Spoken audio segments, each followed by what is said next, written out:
My name is Maryke Appel, and I'm the Technical Director at Kapa Biosystems.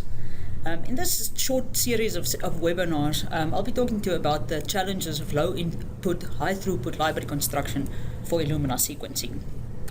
In this first part of the two-part series, we'll talk about the challenges of high-throughput, low-input library construction, and specifically about the evolved enzymes and the optimized protocols we use at Kapa Biosystems to achieve high library diversity and low-bias library amplification. So what are the challenges of low-input, high-throughput library construction?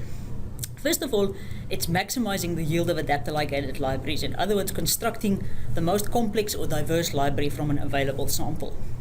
Secondly, it's minimizing the number of amplification cycles while you're limiting amplification bias, PCR duplication rates, substitutions, and other artifacts associated with library amplifications. And thirdly, achieving the above in a protocol that's scalable over a wide range of DNA inputs and that's also automation friendly. So let's talk about the first challenge. How do we maximize the yield of adapter-ligated libraries? In other words, how do we make the most complex library from an available DNA sample? When we talk about library complexity and library yields, it's important to understand how the process sort of works from the beginning. So for Illumina library construction, we always start with a big redundancy of molecules. The aim of the sequencing is always to cover every nucleotide in your sequence at a requisite coverage. So whether it's 30x for genome sequencing or 100x for SNP detection or validation, that's always the point of the sequencing project. Every base in that sequence has to be covered at with a certain number of unique molecules. So we start with with a lot of redundancy. Typically if you start with 100 nanograms of human genomic DNA, you have 8,000 diploid copies of the genome in there. Then we fragment the DNA, normally by covariance shearing, and the theory here is that fragmentation is entirely random, and that you now have every sort of base that you want to sequence covered with thousands of unique DNA fragments at this point. Then we do library preparation, in which we add Illumina adapters to the process of end repair and A-tailing and adapter ligation, and this is the part of the process where we lose a lot of that redundancy. So because library preparation is not perfect at all, at the end of the step we actually end up with somewhere between 0.5% and 40% of the original number of unique fragmented molecules. In most cases we don't have enough DNA to carry on to the next step, and so we have to perform library amplification. And it's important to understand that library amplification can only create duplicates. So library amplification can't restore any of those unique molecules that was originally lost during the library preparation process. So what's really critical in the library construction process is that those steps from end repair through adapter ligation, because that's what determines how many unique molecules from that original sample is available for sequencing. In other words, that determines the complexity of your library. So why is it important to get high yields of adapter-ligated library? It means that you're going to have higher complexity libraries from the available amount of DNA. Also means that you will have to do fewer amplification cycles to get to the amount of DNA that's physically needed for the next step in the process, so whether that's capture or sequencing. Less amplification means lower duplication rates, and all of this means successful library construction from lower inputs or from difficult samples such as FFPE and CHIP. So how do we achieve higher yields of adapter-ligated molecules? With the Kappa library preparation kits, two things are important: enzymes and the protocol. So first, let's look at the enzymes. The enzymes that we supply for end repair, A-tailing, and ligation are not engineered or special in any way. They're just very, very pure, and the enzyme concentration and the enzymatic reactions have been optimized. Also, we supply our enzymes and buffers separately in our kit. And that just means that the kits have a longer shelf life. So in all, it's just ensuring to ensure the highest yield of input DNA converted to adapter-ligated molecules just means working with really pure enzymes, making sure that there's enough enzymatic activity in every reaction, and that the kits just stay stable for a long time. This is just one example on the next slide, where we made libraries from microbial DNA using either the Kappa library preparation kit or the Illumina TrueSeq library preparation kit. So libraries were prepared from 1 microgram of input DNA from several different types of bacteria, And the graphs here represent the average yields of an adapter-ligated library quantified by qPCR. So this is after ligation, before any library amplification. And as you can see, the yields of adapter-ligated library from libraries made with the Kapa kit versus the Illumina kit is about 25 times higher. The protocols are almost identical in this case, and the difference here just lies in the quality of the enzymes and the way enzymes are formulated and available to the enzymatic reactions. So the second part of our success to make really high-quality complex libraries lies in our with-bead library construction protocol.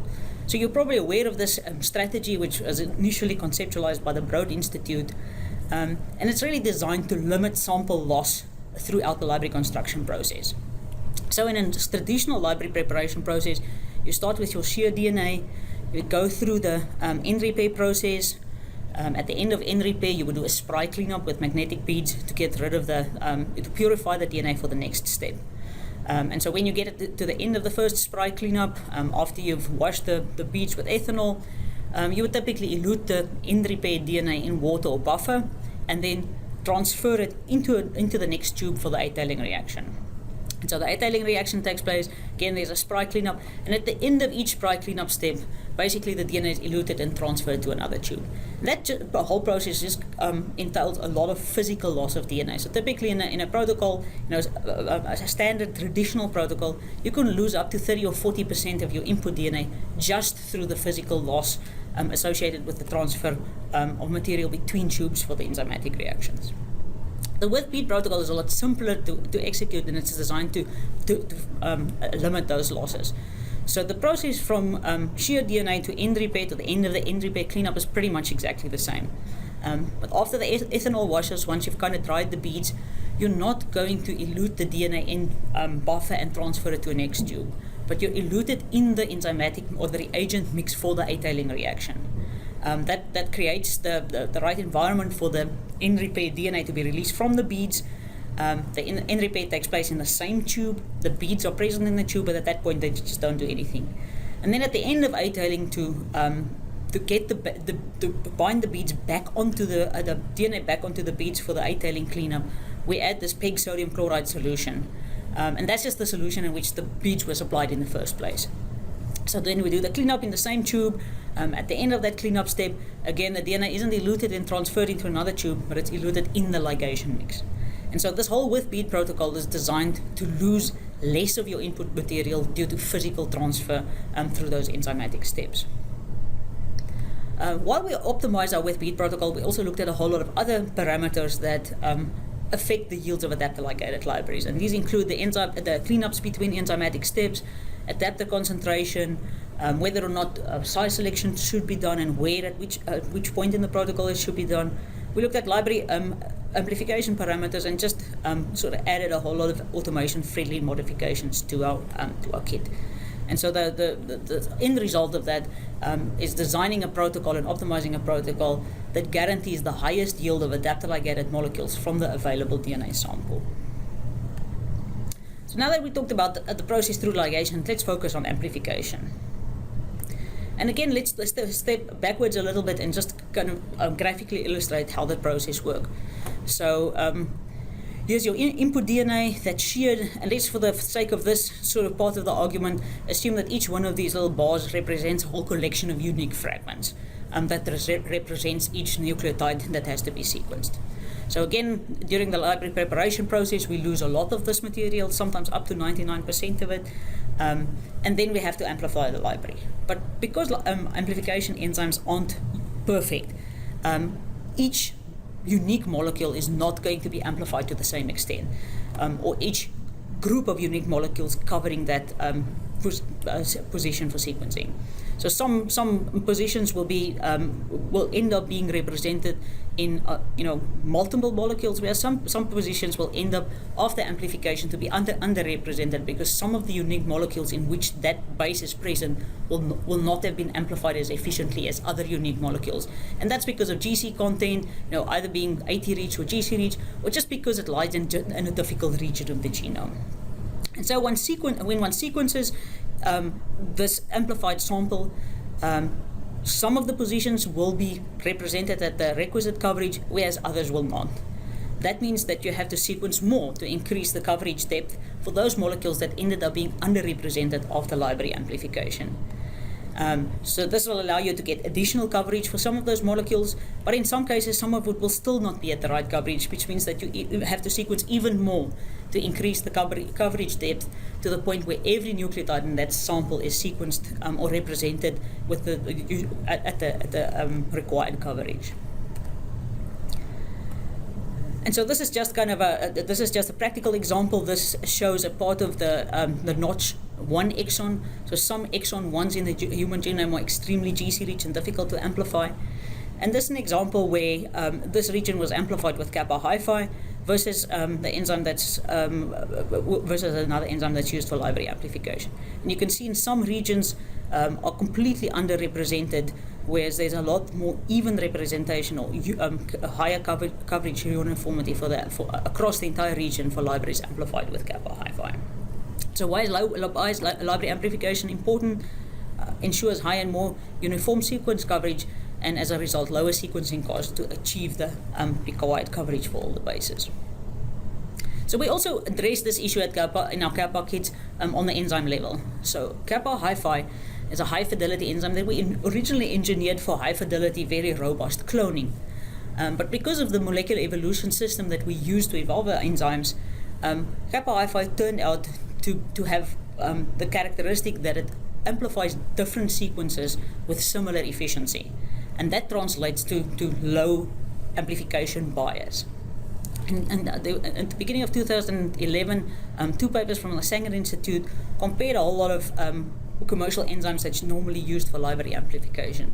And they found Kappa HiFi to be the best overall enzyme for the amplification of Illumina libraries due to this ability to amplify complex DNA populations with similar efficiency.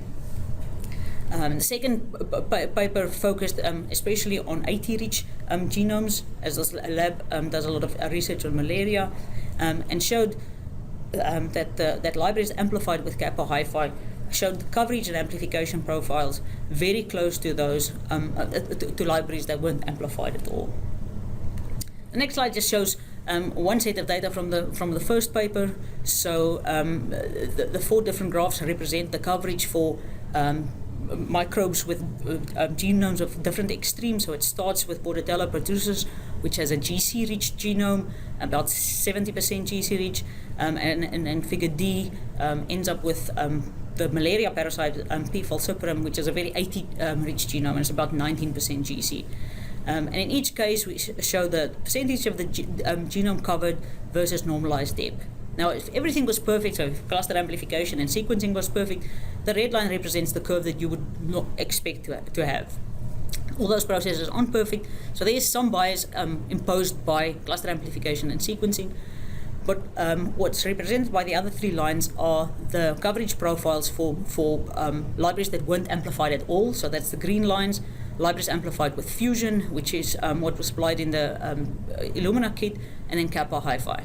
And in most of the cases, you can see that the lines for the PCR-free libraries show no amplification libraries, and the coverage profiles for libraries amplified with Kappa HiFi superimpose perfectly. And so no detectable amplification bias in those libraries at all.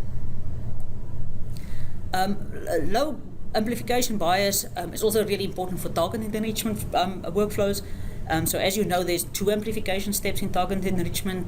There's the normal pre-capture amplification step. So after library construction, again, you typically need somewhere between a 0.5 microgram and 1.5 micrograms of DNA for target enrichment. And you don't have that, so you have to do an amplification step. But then during the capture reaction, you obviously select only a very small part of the genome, whether that's an exome or a target panel, and you have to amplify again to generate enough material, the massive material that you need for the sequencing reaction. And so because there's 2 amplification steps in target enrichment workflows, amplifying with a low bias enzyme is really, really important. This is some data from our collaborators at the Bean Translational Core at Memorial Sloan Kettering Cancer Center. And the coverage profile in red here, so this is average coverage versus GC content. This is for libraries prepared from 250 nanograms Kobara shared human genomic DNA These libraries were prepared with the Illumina kit, amplified with Fusion, and then captured. It was a very, very small capture panel, only 38 genes, but these are very, very GC rich. And in that sequence data, there was hardly any representation of some of the genes in that panel.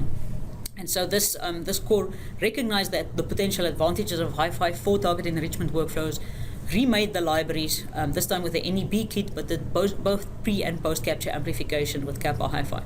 And you can see the huge difference that it made. So not only was the overall coverage for all the genes higher, but there was much, much more even coverage coverage for all the genes in that panel.